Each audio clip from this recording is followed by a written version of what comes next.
At my daughter's wedding, she left me in the kitchen with the staff.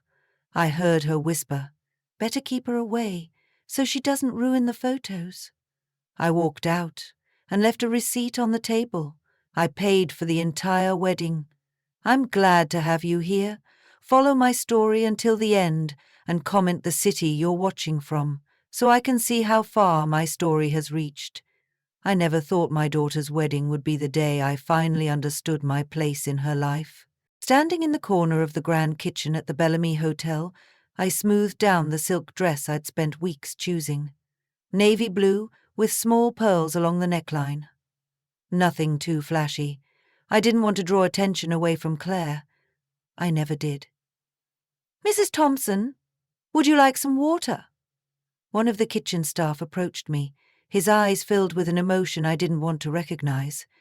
Pity. "No, thank you, dear," I smiled, trying to maintain my dignity. "I'm just taking a little break from all the excitement." That was a lie. I hadn't chosen to hide away in the kitchen while my only daughter celebrated the most important day of her life in the ballroom just beyond those swinging doors. I had been directed here, guided, firmly but politely, by the wedding planner Claire had hired. "Mrs. Wilson, perhaps you'd be more comfortable waiting here until the formal photos are done," she had said, not quite meeting my eyes. I didn't understand at first. I thought perhaps they needed to take some special shots with just the bridal party, so I nodded and followed her to the kitchen, where the staff was busy preparing the 5-course dinner I had paid for. That was 3 hours ago. The double doors to the kitchen swung open, and I straightened, hoping it was finally someone coming to bring me back to the celebration. Instead, it was Claire herself, radiant in her designer gown, the one that had cost more than my first house. She didn't see me at first, too busy giving instructions to the catering manager. "And remember, we need the champagne fountain running before we cut the cake," she said, her voice carrying that authoritative tone she'd developed over the years. So different from the gentle girl she once was. As she turned to leave, she finally spotted me. A flash of something, annoyance, crossed her face before she composed herself. "Mom, what are you doing in here?" She sounded exasperated, as if I had wandered in against instructions. "I was told to wait here," I said simply, not wanting to create a scene. "Is it time for family photos?" Claire glanced around nervously, then stepped closer, lowering her voice. "About that. We're running behind schedule, and Jason's family is quite large. The photographer suggested we keep the formal photos limited to immediate family only." I blinked, confused. "But I am immediate family, Claire. I'm your mother." "Yes, of course. But—" She sighed, looking toward the door impatiently. "Look, Jason's parents have this whole vision for the album, and his mother thinks—" The kitchen door swung open again, and the photographer's assistant poked her head in. "Claire, we're ready for the family shots." Claire nodded quickly. "Coming." She turned back to me with a tight smile. "Just wait here a bit longer, Mum. Enjoy some quiet time. You know how overwhelming these events can be at your age." My age? I was only 68. Not exactly ancient. I opened my mouth to protest, but she was already heading toward the door. As she reached it, the assistant spoke again. "Is that her?" She gestured subtly in my direction. "The one you mentioned?" Claire cut her off with a quick nod and whispered something I wasn't meant to hear, but in the momentary hush of the kitchen, her words carried to me with perfect clarity. "Yes, that's my mother. It's better to keep her away from the photos. She doesn't quite fit the aesthetic we're going for. Just make sure she stays occupied in here." The door swung shut behind them, but the pain of those words remained, cutting deeper than any knife in that kitchen ever could. I stood frozen, the weight of realization crushing down on me. All the months of planning, the endless checks I'd written, the way I'd dipped into my retirement fund to give Claire the wedding of her dreams. None of it mattered. I was just an inconvenient detail, a financial resource to be used and then hidden away. With trembling hands, I reached into my purse and pulled out the final bank statement, the one showing the transfer of $42,850.00 for the balance of the wedding expenses. I had planned to discreetly show it to Claire later, not to ask for thanks, but just so she would know that, despite my modest means, I had managed to give her everything she wanted. Now, that statement felt like evidence of my own foolishness.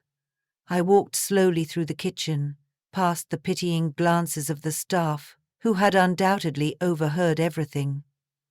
Through the service corridor, I made my way to the grand ballroom, where crystal chandeliers sparkled over laughing guests. No one noticed me as I slipped along the perimeter toward the gift table.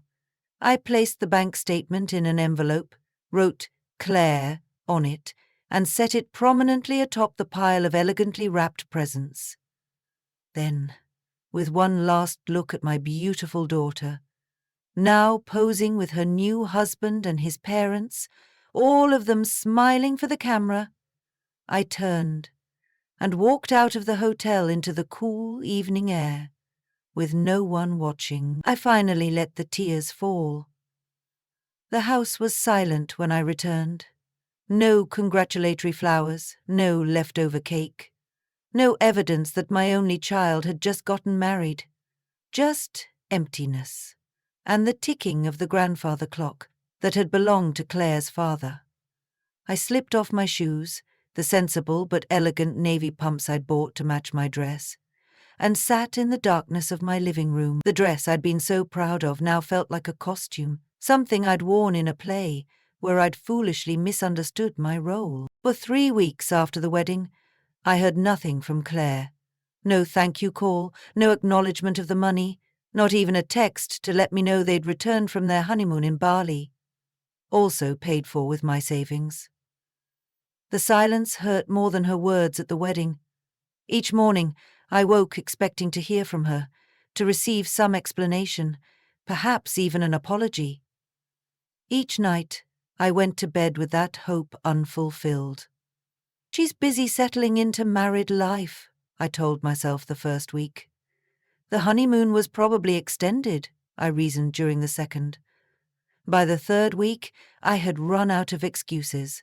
One Tuesday morning, as I watered the petunias on my porch, the ones Claire had always said reminded her of her childhood, my phone finally rang with her ringtone.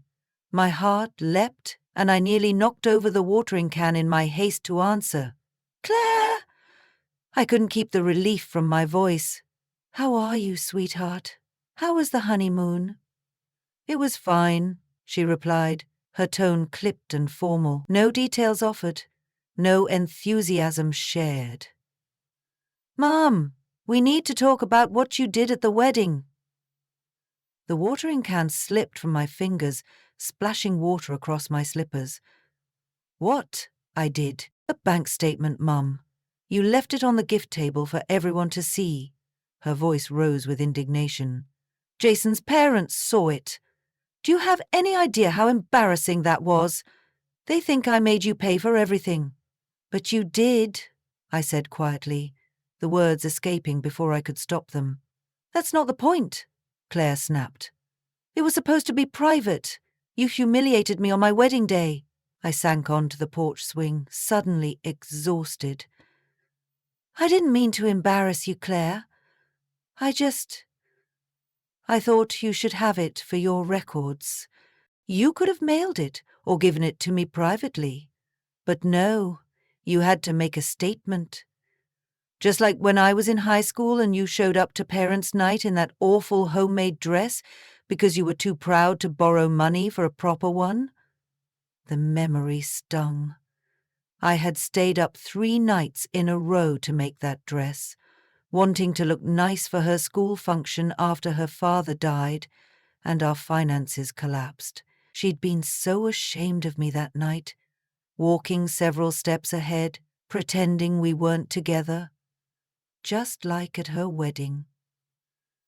I'm sorry the bank statement upset you, I said finally, fighting to keep my voice steady. But I'm also sorry that you had me wait in the kitchen during your wedding, that you told the photographer to keep me out of the pictures. A long silence followed. You heard that? Claire's voice had lost some of its edge. Yes. Another pause. Well, you have to understand, Mum. The photos were very important to Jason's family. They're going to be in their summer home, and I don't fit the aesthetic, I finished for her, echoing her words from that night. That's not... I didn't mean... She sighed heavily. Look, you're making this about you, and it's not. It was my wedding day, the wedding day I paid for, I reminded her gently. And now you're throwing that in my face? Her voice rose again. This is exactly why Jason thought it would be better if you weren't featured prominently. You always have to remind everyone of your sacrifices. My throat tightened. When have I ever done that, Claire? When have I ever asked for anything in return? It's not what you say, Mum. It's how you are. That martyr look, those sad eyes, like you're constantly reminding everyone how much you've given up. Her words hit me like physical blows. Was that how she saw me? As some pathetic, guilt-inducing figure? I thought of the second job I'd taken after her father died. The night shifts at the hospital so she could stay in her private school with her friends. The vacations I never took. The retirement savings I'd depleted, the dreams I'd set aside, all to ensure she never felt the absence of anything. Had all of it just made her resent me? I think we both need some time to cool down, I said finally, my voice barely above a whisper. Fine. Claire's tone was dismissive. Jason and I are having a small dinner party next weekend to show the wedding photos. His parents are coming. I'll let you know if we decide to extend the invitation list. The call ended before I could respond, leaving me sitting alone on my porch, surrounded by the flowers that only I seemed to remember were Claire's childhood favorites. That evening, curiosity led me to something I'd been avoiding: social media. Claire had always insisted I stay off her pages. It's embarrassing when mums comment, you know. But I needed to see, needed to know. There they were. Professional photographs from the wedding, 100 of them at least. Claire and Jason, Claire with his parents, Claire with her bridesmaids, Claire and Jason's extended family, Claire dancing with Jason's father. Not a single photo of me. Not one picture acknowledging my existence. In the album titled Our Perfect Day, I had been completely erased. As I scrolled through the comments, "Beautiful family. You all look so perfect together." A cold realization settled over me. This wasn't a sudden decision at the wedding. This had been planned. My daughter had intentionally removed me from her narrative, keeping only the financial support I provided. I closed the laptop and moved to my bedroom, opening the closet where I'd stored all of Claire's childhood mementos, report cards, art projects, the stories she wrote in elementary school where I was always the hero. "My mom is my best friend," one of them proclaimed in crayon. When had that changed? When had I transformed from cherished mother to inconvenient embarrassment? As tears blurred my vision, I spotted something at the back of the closet. The dusty suitcase I hadn't used in 20 years, not since Claire's father was alive, and we used to dream of traveling together. For the first time in decades, I found myself wondering what would happen if I packed that suitcase, if I went somewhere, anywhere, where I wasn't just someone's forgotten mother. As days stretched into weeks, I found myself examining my relationship with Claire through a new, painful lens. What I discovered broke my heart all over again. This wasn't a single incident. It was a pattern so gradual, I had missed it entirely. I sat at my kitchen table one rainy afternoon, surrounded by photo albums and birthday cards from over the years. The change was there, documented in fading photographs and increasingly impersonal messages. Claire at 16, rolling her eyes as I took her picture before prom. Claire at college graduation, keeping a careful distance as we posed for photos.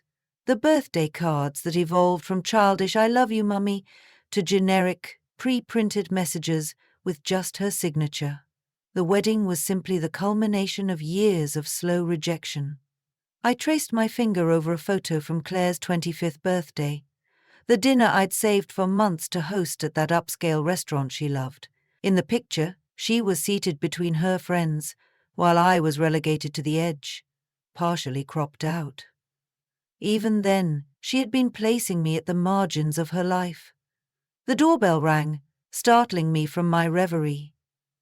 Through the peephole, I saw my neighbor Evelyn's silver hair and kind eyes.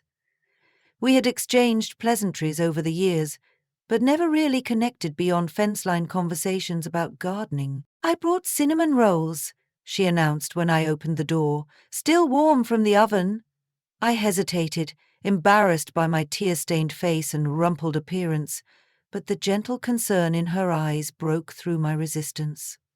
"Come in," I said, stepping aside, "though I'm afraid I'm not good company today." Evelyn set the pastries on the counter and eyed the scattered albums on my table.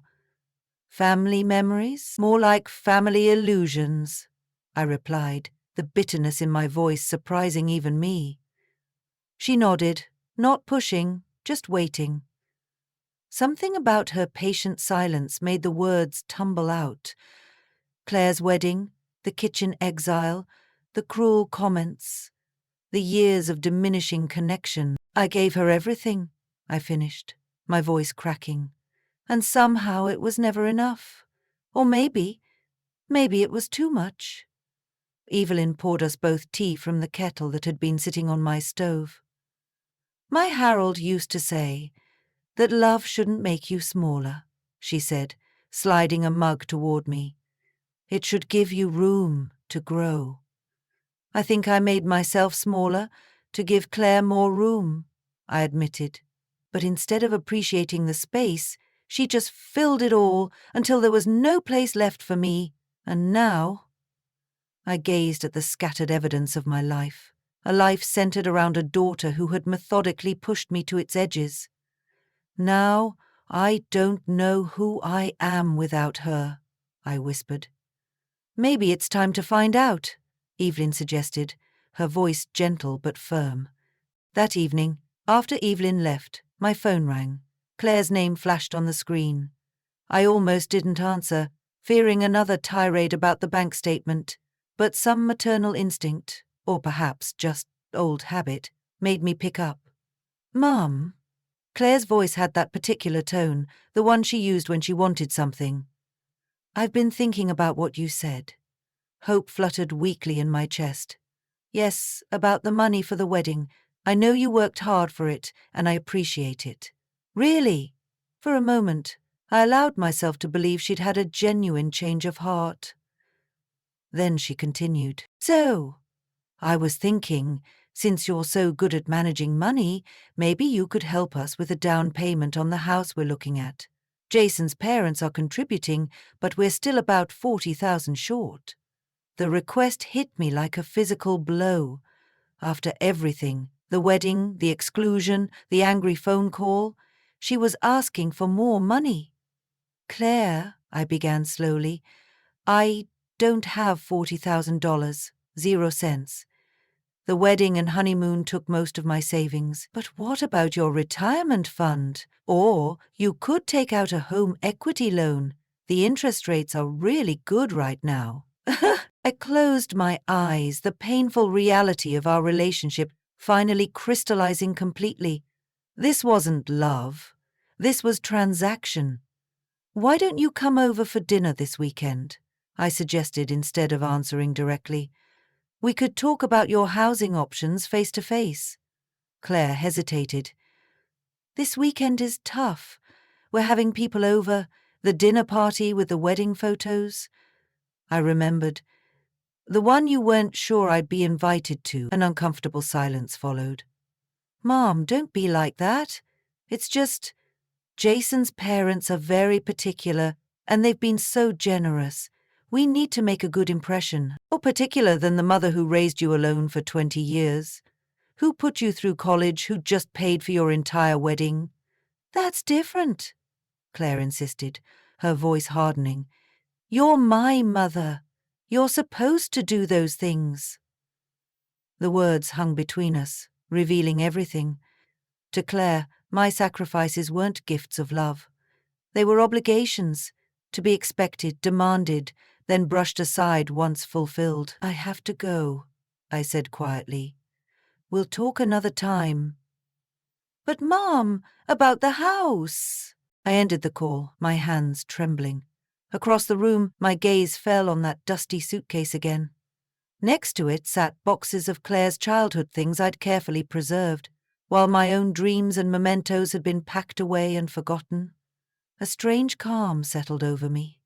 For decades, I had lived as if my only value was in what I could provide for Claire. I had accepted being pushed to the periphery of photos, conversations, and eventually her life entirely. The pattern was clear now.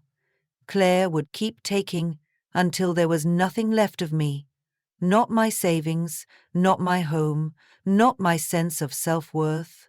For the first time, I allowed myself to ask the question that had been forming in the back of my mind since the wedding. What would happen if I stopped giving?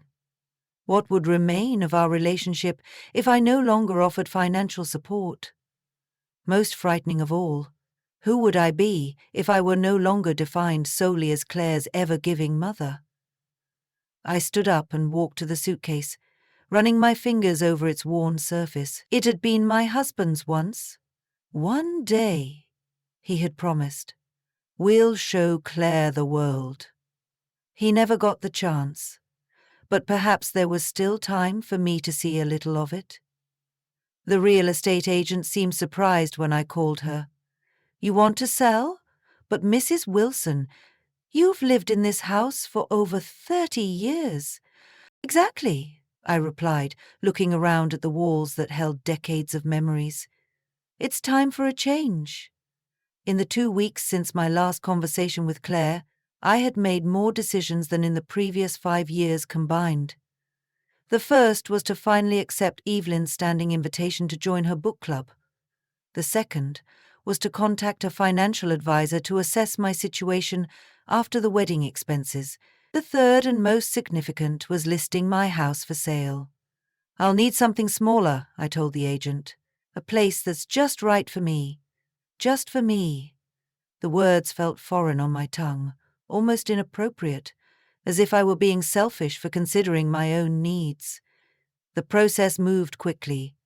The housing market was hot, and my meticulously maintained colonial, with its large yard, attracted multiple offers within days. I accepted one substantially above asking price, with a flexible closing date that gave me time to find my new home. I hadn't told Claire yet. Each time I reached for the phone, something stopped me. Perhaps it was the memory of her casual request for $40,000. 0 cents. Or maybe it was the knowledge that she would view this decision through the lens of how it affected her, not as my choice to make. You look different, Evelyn remarked one evening as we sat on my porch after a book club meeting. The other women had already left, but she had stayed behind, sensing, perhaps, that I needed to talk. Different how? Lighter, she said. Like you've set down something heavy you've been carrying for years. I smiled, realizing she was right. With each step toward independence, I felt a weight lifting. The constant worry about Claire's approval, the endless calculations of how to financially support her dreams, all of it was slowly loosening its grip on me. I found a condo, I told Evelyn, near the lake. It has a small garden terrace and a view of the water. It sounds perfect, she said, then hesitated. Have you told Claire? I shook my head. Not yet. She hasn't called since she asked for money for a house. I think she's waiting for me to contact her with an answer, preferably a yes and a check. And when she finds out you're selling? The question hung in the air between us. We both knew the answer. She'll be angry, I admitted, not because she wants me to keep the house, but because she's always assumed it would be hers someday. The weekend before I was scheduled to sign the final paperwork, I decided it was time. Claire needed to hear about the sale from me, not through neighborhood gossip or when the sold sign appeared in my yard. I called on a Sunday morning, hoping to catch her before she and Jason left for their usual brunch with his parents. "Mom, is everything okay?" Claire sounded surprised to hear from me. She never called unless she needed something, but apparently expected the same wasn't true for me. "Everything's fine," I assured her. "But I wanted to let you know about a decision I've made. I'm selling the house." Silence. Then, "What? Why would you do that?" "It's too big for just me. Too many rooms to clean, too much yard to maintain. All true, if not the complete reason." But she paused, and I could almost hear her calculating. "Where will you go?" "I've bought a condo near Lakeview Drive. It's lovely, Claire. You should come see it sometime." Another pause. Longer this time. "But what about— I mean, we always talked about—" She couldn't even say it directly. That she had counted on inheriting this house, had likely already mentally spent the money it represented. "This is what's best for me right now," I said, gently but firmly. "Is this because I asked about the house down payment?" Her voice took on that wounded tone I knew so well. "Are you punishing me?" "No, Claire. This isn't about you at all. That's the point." "What's that supposed to mean?" The wounded tone gave way to indignation. I took a deep breath. "It means I'm making decisions based on what I need, not on what you expect, to everything we've been through." "You're just going to—" "Claire," I interrupted, surprising both of us. "I paid for your wedding. I was excluded from your photos. I was made to wait in the kitchen. Then you called me asking for more money without so much as an acknowledgement of how you treated me. That's not fair. The photos were Jason's parents' idea, and you went along with it," I finished for her, "just like you've gone along with pushing me further and further from your life. Except when you need financial help." My voice was calm, not accusatory, simply stating facts that I had finally allowed myself to recognize. The line went quiet. For a moment I wondered if she had hung up. "I need to go," she finally said, her voice tight. "Jason is waiting." Of course. But Claire, the house closes next month. If there are any childhood things you want, you should come get them soon." "Fine," she replied, and then she was gone. I set the phone down, expecting to feel guilty or sad. Instead, I felt something unexpected. Relief. For the first time in years, maybe decades, I had spoken my truth without filtering it through the lens of what Claire wanted to hear. 3 days later, my doorbell rang. Through the peephole, I saw Claire and Jason standing on my porch. She looked tense, her posture rigid. He looked uncomfortable, shifting from foot to foot. I opened the door, bracing myself. "I came for my things," Claire announced without preamble. "Hello to you, too," I replied, stepping aside to let them in. Jason at least had the grace to look embarrassed. "Hi, Mrs. Wilson. Nice to see you again." Claire marched straight to the attic stairs. "I'll need help carrying some boxes," she called over her shoulder to Jason, who obediently followed. I remained in the living room, listening to them rummaging overhead, occasionally hearing Claire's sharp directions or Jason's muffled responses. An hour later, they came downstairs with several boxes. Jason loaded them into their car, while Claire stood in my living room, looking around as if seeing it for the first time. Or the last. "So, you're really doing this?" she said, her voice softer now but still carrying an edge. "Yes, I am. What if I needed to move back home someday? What if something happened with Jason and me? The question revealed so much about how she viewed our relationship. Me as the eternal safety net, the backup plan, the resource to be tapped when needed. You're an adult, Claire. If something happened, you'd figure it out, just like I did when your father died. Her eyes widened slightly. It occurred to me that perhaps she had never really thought about that, how I had been left alone at 35, with a young child and no warning. It's not the same, she insisted. No, I agreed. It's not. You have a degree, a career, and apparently very supportive in-laws. I had none of those things. Jason appeared in the doorway. That's the last of the boxes. Claire gave him a curt nod, then turned back to me. When you're older and need help, don't expect me to have room for you, she said, the threat delivered with chilling casualness. I looked at my beautiful, accomplished daughter, the person I had centered my entire life around, and felt a profound sadness at what she had become, or perhaps what I had allowed her to become. I never would, I replied softly. My new condo felt like a sanctuary, bright and open, with large windows overlooking the lake. It was nothing like the shadowy colonial I'd lived in for 3 decades.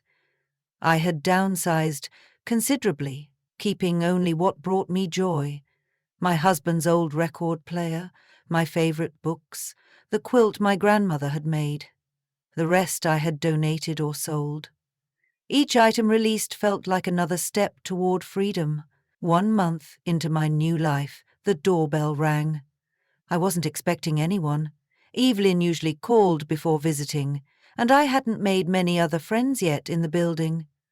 Through the peephole, I was shocked to see Claire and Robert, along with 2 people I recognized as his parents from the wedding photos.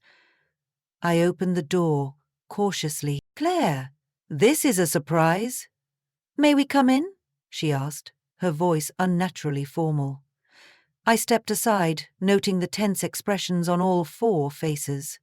Claire looked around my new home with barely concealed disdain, while Jason's parents, Elizabeth and Richard, if I remembered correctly, surveyed everything with the critical eye of appraisers.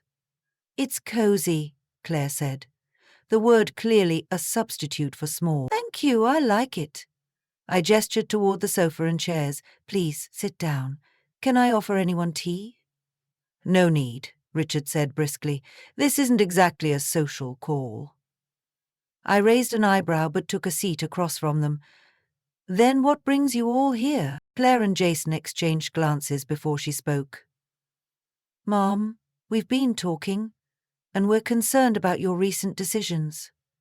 My decisions? Selling the family home, she elaborated. Moving to this place?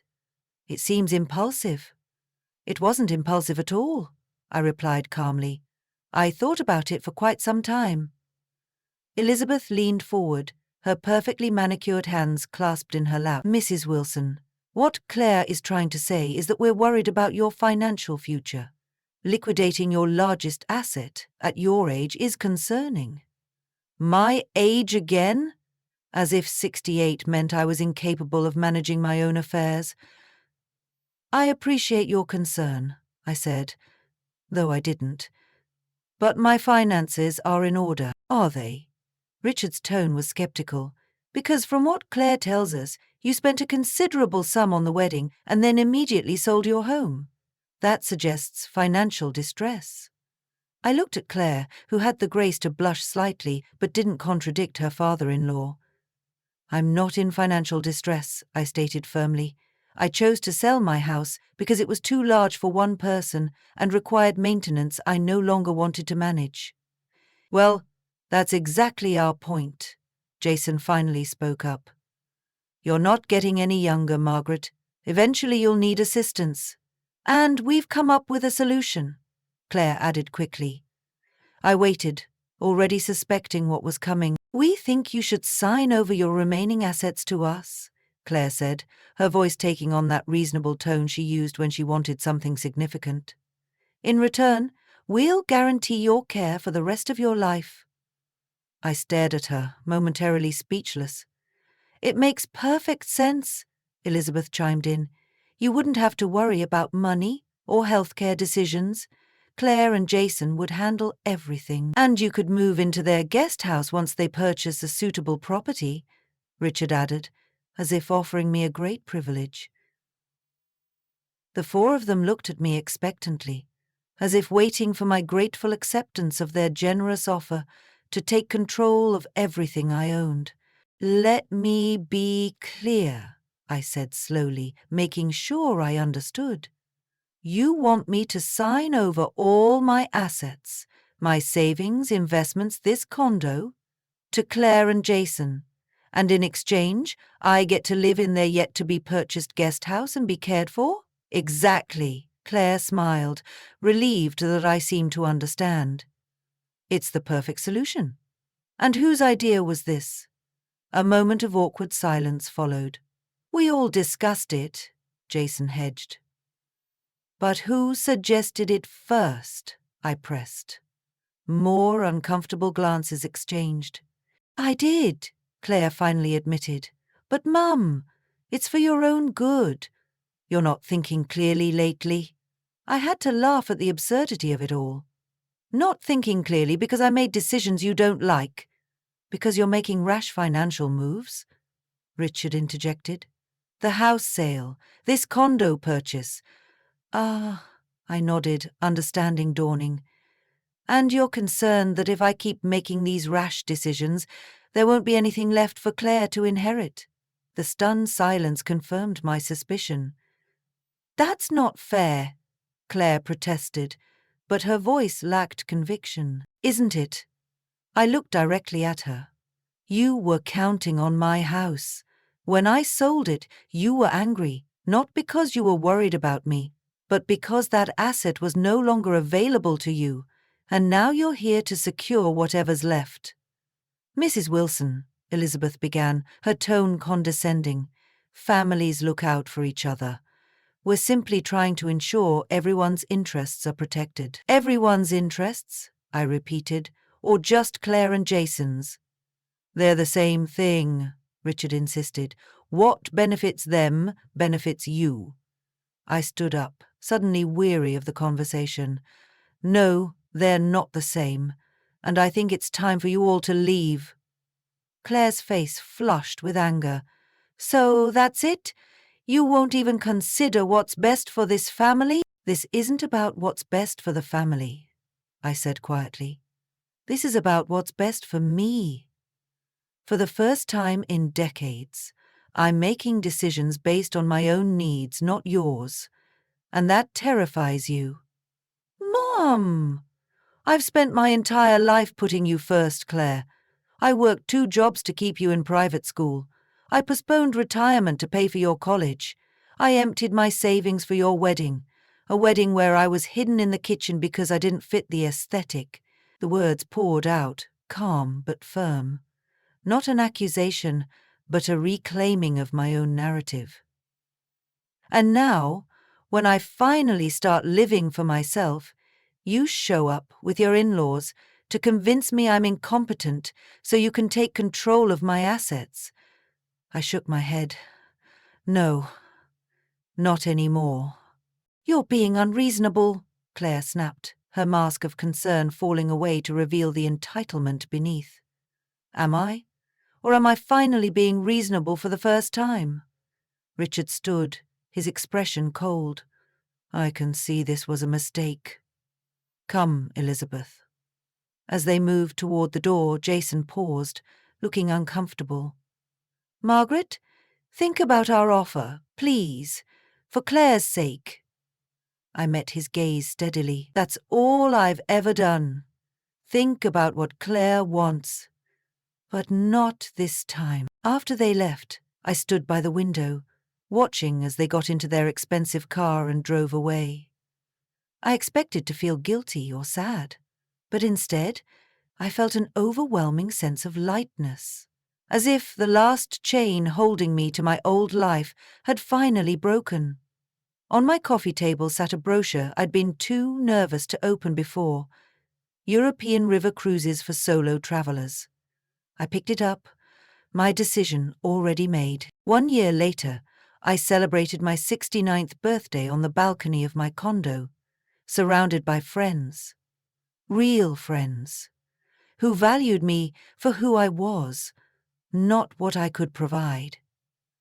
Evelyn was there, of course, along with 3 women from my book club, 2 neighbours from my building, and Thomas, the kind widower I'd met during my European river cruise 6 months earlier.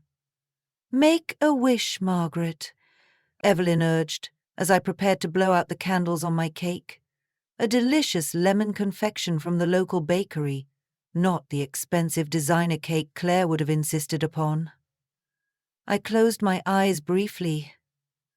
But there wasn't much to wish for. For the first time in decades, I felt complete, content in my own skin, living a life that belonged entirely to me.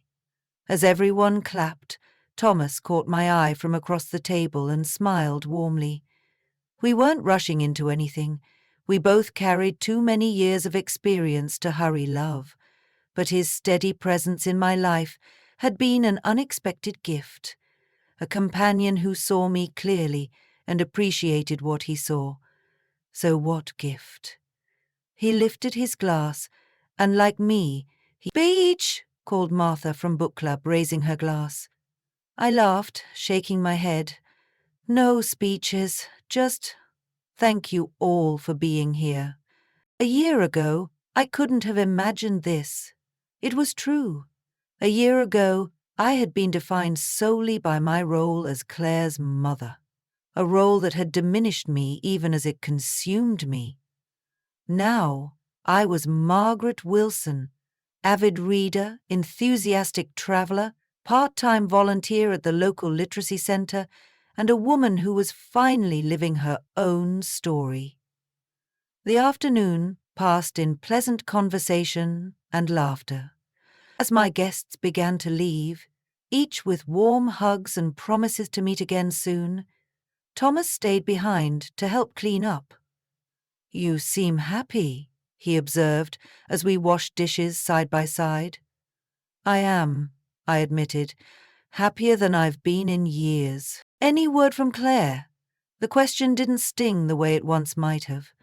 No, not since our disagreement. After our confrontation, Claire had tried different tactics.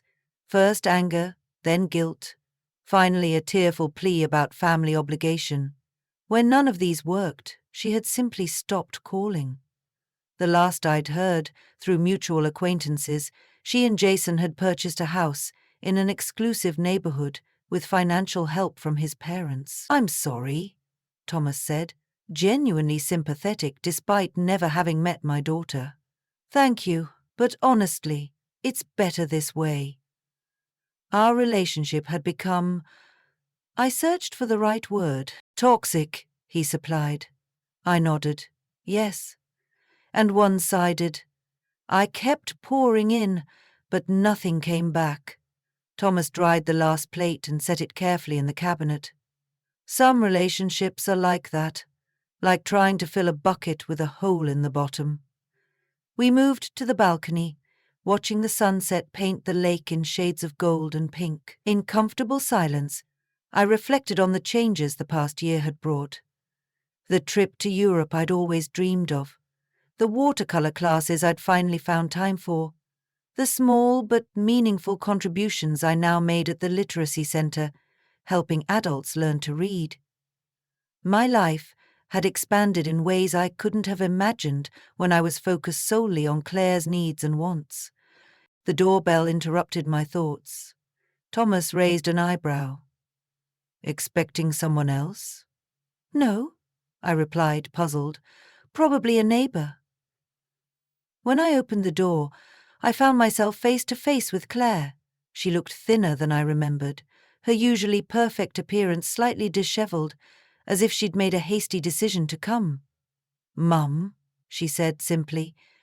"Claire," I responded, surprised but composed. "This is unexpected." She glanced past me, spotting Thomas on the balcony. "Oh, you have company. I can come back. No, it's fine." I hesitated, then stepped aside. Would you like to come in? She entered cautiously, like a visitor to a foreign country, uncertain of the customs. I introduced her to Thomas, who graciously excused himself after a few minutes, saying he needed to get home to his dog. He seems nice, Claire commented after he left. He is, I agreed. We met on my European cruise. You went to Europe? She seemed genuinely surprised. When? 6 months ago. Rhine River cruise. It was wonderful. Claire looked around the condo, taking in the changes since her last visit. The new paintings, the bookshelf filled with titles I'd finally had time to read, the photographs from my travels displayed prominently where family portraits had once dominated. You've been busy, she observed. Yes. An awkward silence fell between us. Finally, Claire reached into her purse and pulled out an envelope. I came to give you this, she said, holding it out. I took it, curious. Inside was a birthday card, store-bought, with a generic message. But she had written a note. Mum, I've been doing a lot of thinking. The past year has forced me to see things differently. Jason and we're not together anymore. His parents decided I wasn't suitable after all. I know I've been terrible to you. I don't expect forgiveness, but I wanted to wish you happy birthday and let you know I'm trying to understand where I went wrong. Claire? I looked up from the card to find her watching me nervously. A vulnerability in her expression I hadn't seen since she was a child. I'm sorry about Jason, I said, meaning it. She shrugged, trying for nonchalance, but not quite achieving it. It turns out they only approved of me when they thought I came with a substantial inheritance. When that didn't materialize, she trailed off. That must have been painful. Claire nodded, her composure slipping slightly. The thing is, they treated me exactly how I treated you, like I was only valuable for what I could provide. She met my eyes directly. It made me see what I'd become. I gestured to the sofa. Would you like some tea or cake? It's Le Montreuil's favorite when you were little. A flicker of surprise crossed her face that I had remembered this detail. You still like lemon cake? Some things don't change, I said simply. We sat with our tea and cake, the conversation hesitant at first, then gradually becoming more natural. Claire told me about her divorce, her new apartment, the therapy she had reluctantly started. I shared stories from my cruise, my volunteer work, my newfound interests. There were awkward pauses, moments when the weight of our past pressed between us. But there was something else, too.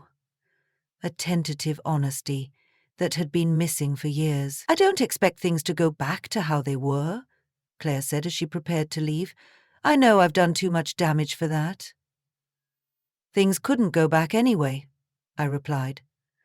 I'm not the same person I was a year ago. She nodded, accepting this truth. Would it be okay if I called sometimes? Maybe we could have coffee occasionally. I considered her request carefully. The old Margaret would have immediately agreed, eager to rebuild any connection with her daughter. But I had learned the value of boundaries, of protecting the peace I had worked so hard to find. I'd like that, I said finally. But Claire, it would have to be different, equal. I can't go back to being just a resource for you. I understand, she said quietly. I don't expect that. I'd like to know who you are now. After she left, I returned to the balcony, watching as the last light faded from the sky and stars began to appear over the lake.